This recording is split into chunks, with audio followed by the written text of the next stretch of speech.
Today we're going to be comparing the Stokke Trailz with the Joolz Geo 2. Both these strollers are in what I consider to be the heavyweight class with regards to size and weight, but beyond that there are significant differences between them. To start with a few stats, the Trailz is a tad heavier at almost 14 kilos, while the Geo 2 clocks in at 12 kilos. Folded down, the Geo 2 is 60 by 42 by 97 centimeters, while the Trailz is a bit larger at 63 by 50 by 95. In addition, the Geo 2 is foldable with the seat attached, which makes it a little bit quicker for getting in and out of a car. Detaching the seat from the chassis is a little less comfortable anyway in comparison to the Trailz, so this is probably a good thing. Both these strollers have a carrying capacity of 10 kilos in the shopping basket and 15 kilos in the seat, but they're only allowed to report 15 kilos according to EU regulations, so actually the weight you can put in the seat is a little bit higher. Suffice it to say that both of these strollers will safely carry your child up through the end of your stroller using days. Both of these strollers sport large bassinets and roughly the same size seat, with the chief difference being that the Trailz seat and bassinet are separate units, while the Geo 2 has a convertible frame, which is one of the main reasons for a slightly cheaper price tag with the Geo 2 if you need both elements. I would say that there's a slight edging quality on the Trailz, both with a bit more padding and slightly more user-friendly mechanisms. Both attaching and removing the seat and adjusting its position, as well as, to be honest, most of the other buttons and levers and triggers across the whole of these two strollers, just feel a bit more comfortable to use on the Trailz. They're generally a bit larger and sort of more ergonomic on the fingertips. With regards to maintenance, there is a bit more to do with the Trailz. It has air-filled tires, which is a plus for drivability, but does mean that you'll occasionally need to deal with flats or pumping. In addition, periodic lubrication is more important on the Trailz to keep it in good working order. It's also more work to remove the textiles for washing on the Trailz. It's not that much of a task, but it definitely takes more time than with the Geo 2, which has one of the easiest textile removal systems that we've ever seen. The trade-off on the Geo 2, however, is that all the textile removal is facilitated by zippers that will need to manage your child's weight and have the possibility of breaking over time. In relation to driving, the Trailz has a definite edge, with a great deal more terrain capability and thus comfort, afforded by its large air-filled wheels and vastly superior suspension. I'll talk more about this in a moment when we go over the mechanics of both of these strollers, top to bottom. But I wanted to make one last little note on comfort first. The Geo 2 is the first stroller that I know of to have a removable shopping basket, and it even comes equipped with handles. This is an incredibly cool innovation, and it allows you to pack a picnic or pack towels or whatever you need for a day trip right underneath, and then be able to just pull out the entire shopping basket. I would imagine that other manufacturers are going to be copying that design in the future, simply because it's so user-friendly. Okay, let's start with mechanics then, and we'll start at the top of the stroller with the handle itself. The Geo 2 has a telescopic handle. That means that in order to adjust the height, you have to adjust the height along the whole axis of the chassis itself. The advantage to this, in particular on the Geo 2 with this nice curve here, is that it's very rigid and easy to pop up for getting up over curbs and terrain. I do notice that it's a little bit weak in relation to the handle as it goes down into the outer sleeve, at least a little bit loose. This is a brand new stroller, it's already a little bit loose there. But overall, the engineering here is quite solid. And the telescopic mechanism they have internally is built with a lot of metal and with a larger cord or wire system than you generally see on strollers that have this sort of a telescopic system. So it is quality engineering. Moving on to the Trailz. The Trailz also has a telescopic system for the handle, but it doesn't have to do with height. That is simply an aspect of folding. Instead, for adjusting the height of the handle, it has this pivoting system here. And these are quite sturdy, although generally with pivoting systems you can get a little bit of looseness over time. By contrast though, the telescopic system here is very flush in relation to the internal bar and the sleeve that goes around. There's actually 4 points that hold the internal bar flush on each side. While using these two strollers, it's going to feel as though the central fold is activated in the same way, when in fact the mechanisms involved in both of these two strollers is quite different. On both of them, you're going to first lower down the telescopic element of the handle, and then raise up on 2 triggers in order to fold. The difference is that with the Joolz, all of the folding actually occurs right here in the front end, which is a very heavy-duty metal mechanism which locks the whole thing in place, while all of the other points on the chassis, in particular here, are just hinges, same down below on the back end.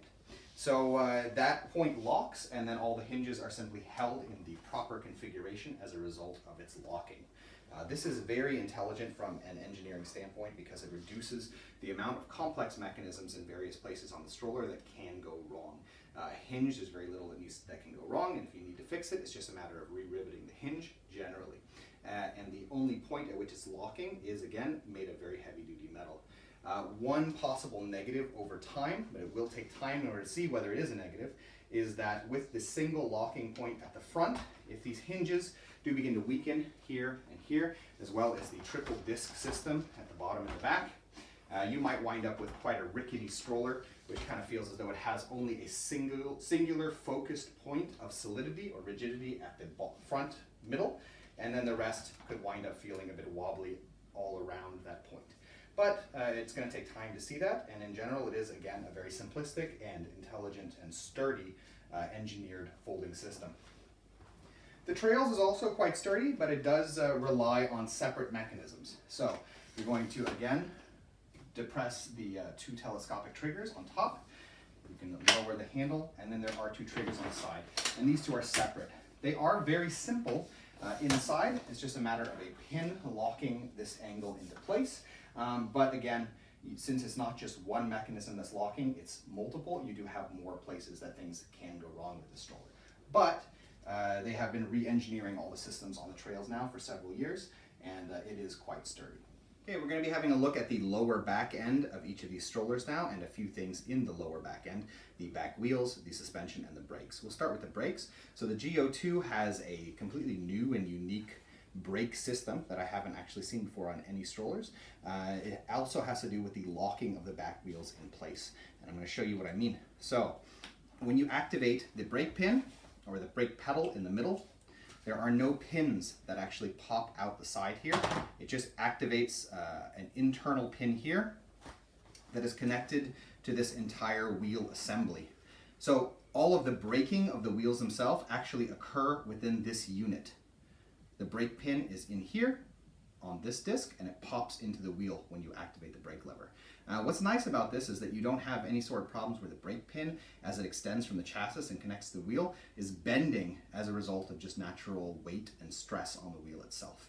In addition, because the wheel locks in place this way, there's no rotational pressure put on the axle that goes between the wheel and the chassis. It's not then going to widen out or damage any of the housing in the actual stroller. Everything is contained within the wheel unit.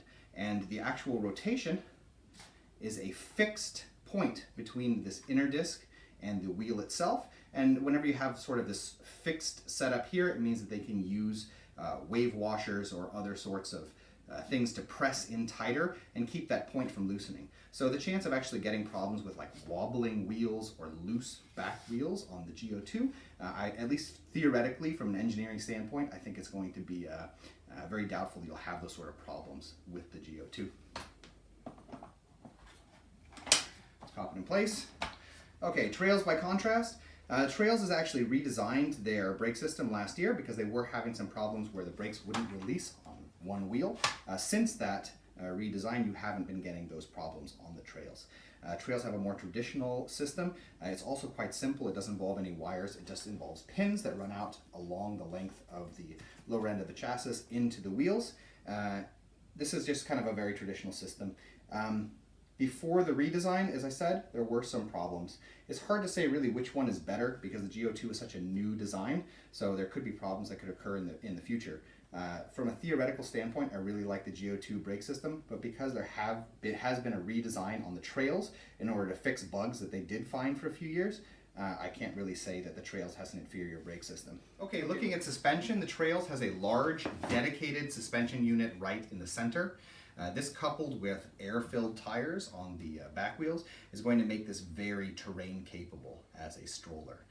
The Geo 2, unfortunately, by contrast, does not have air-filled tires to start with and does not have any dedicated suspension on the chassis itself. It claims to have independent suspension in all four wheels. Generally, this is just kind of an excuse for not having any visible large springs or suspension units on the chassis. And the Geo 2, then, by contrast, is going to have much decreased terrain capability than the Trailz. Okay, we'll look at a few things on the front end, and the most obvious thing is going to be the wheel size, of course. So the Geo 2 has 8-inch wheels versus the 10-inch on the Trailz. The Trailz also has air-filled tires again. And the front wheel size is going to matter almost more than the back wheels in relation to terrain capability. And the 8-inch wheels on the Geo2 really reduces its ability to drive on the same sort of terrain that you're going to get from the Trailz. In order to drive the Geo2 comfortably, you're going to have to stick to city streets or manicured parks or dirt roads, whereas the Trailz can actually go on some trails.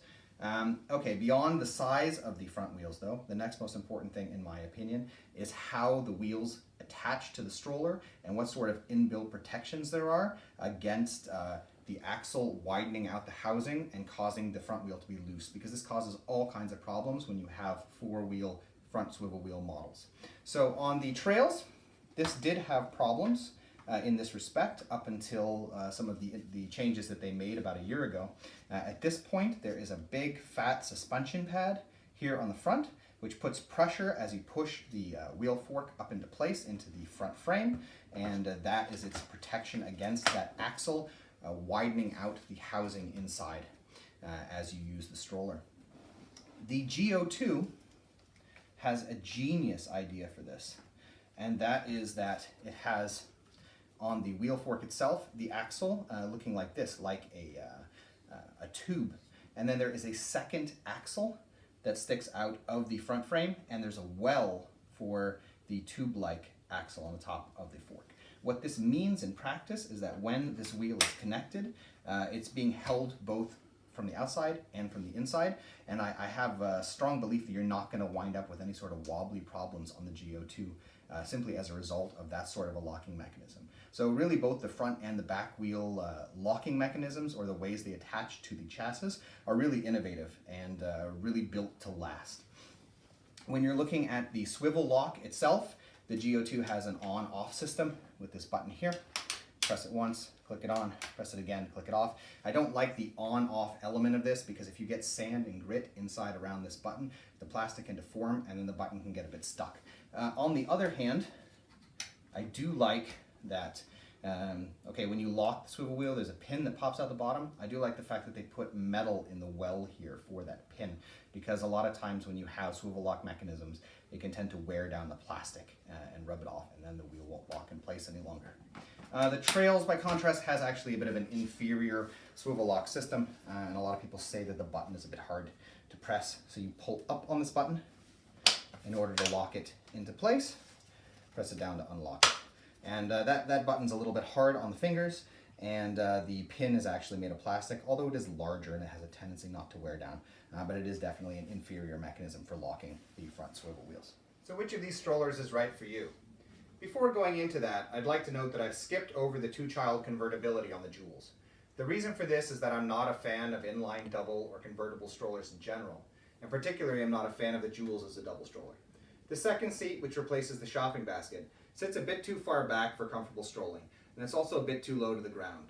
Not to mention that you then lose the shopping basket and have to purchase the additional and inferior side pack. In my opinion, if you need a double stroller, then go for a dedicated side-by-side stroller. Looking at the Joolz as a mono stroller versus the Trailz then, my general preference goes to the Trailz, based mainly on the larger wheels and better suspension. If I were to compare the Geo2 to the Trailz of 3 years back, then I wouldn't be so sure, as a lot of the engineering innovations on the Geo2, in particular with regards to the front wheels and the brakes, are areas that Stokke has had to improve and redesign to deal with weaknesses.